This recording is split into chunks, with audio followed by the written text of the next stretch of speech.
এই হচ্ছে কোয়েল পাখির ঘরের অবস্থা। সব তুষ ঝাড়ু দিয়ে দিয়ে তারপরে বস্তা ভরছি, সব খুঁচে খুঁচে উঠাইয়া বস্তা ভরছি। এই 2 বস্তা হয়েছে নতুন তুষ আর ওইগুলো। হ্যাঁ, এখানে ডালছিলাম 1 বস্তা, এই যেরকম একটা বস্তা ডালছিলাম তুষ, সেগুলো এখন 2 বস্তা হয়েছে।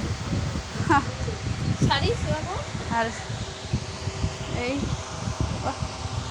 এখন এই শুকনাগুলো হচ্ছে ডালবো, ঢালার পর আর রোদ উঠলে ওই তুষগুলো হচ্ছে রোদ্রে দিব।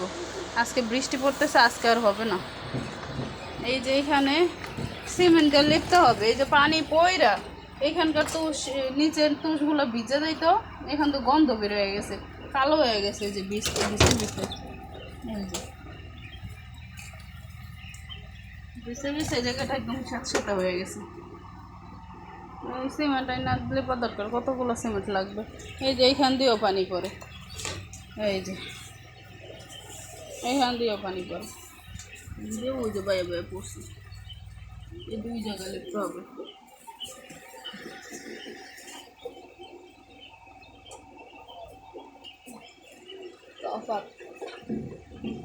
কালার হয়ে গেছে।